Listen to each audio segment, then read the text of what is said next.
No shortcuts. Let's start as always with an example. Let's take a look at a brand like Zara. Actually, when you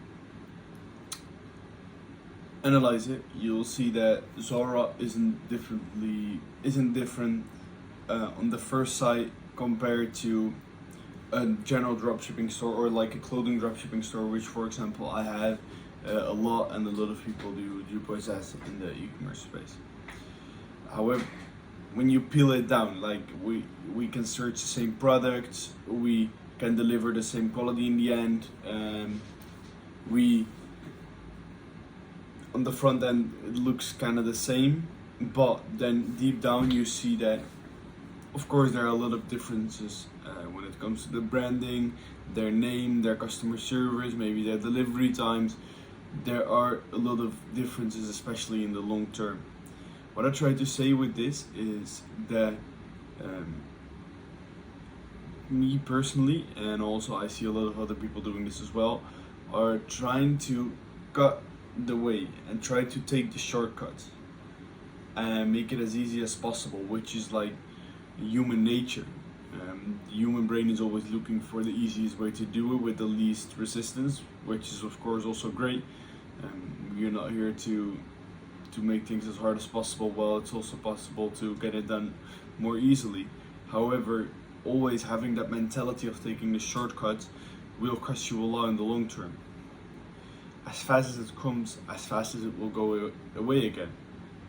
There are no shortcuts, I found out, and definitely not when you look actively for them. When you're, for example, working and trying hard, and then you see a way to optimize it or a way to do it better, of course you should take that specific way and take that shortcut in some kind of way.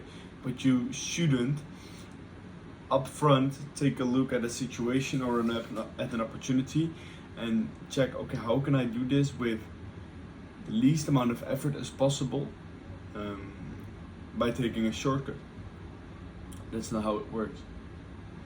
Because the secret is that there is no secret, and you always should play like long-term business with long-term people, as Naval famously said.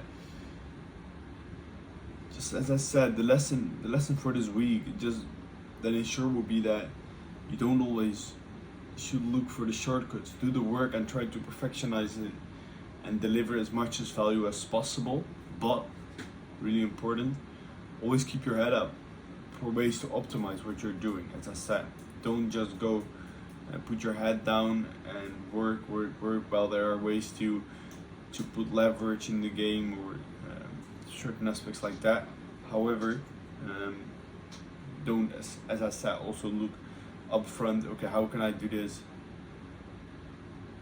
with the least amount of effort possible? Great things take time. Also a scientific truth, I would say. So yeah, I think that example of the Zara, at least, it made me realize that you should just work on something for the long term, and that's also what I will do differently now.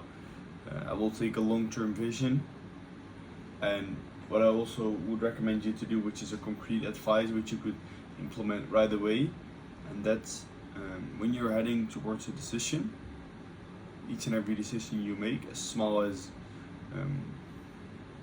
taking, I don't know, a cold or warm shower, just a quick practical example, just take a look and be rational and take the best option in the long run, and take this kind of framework for making decisions for each and every decision which you make, and it will turn out that the decision which is the best for the long run 99% of the time will be the best decision. That's the lesson of the week. See you again on Friday with an update on the business project, Sunday with a weekly recap, and upcoming Wednesday again with a new weekly lesson. No shortcuts, guys. Brush it. Ciao.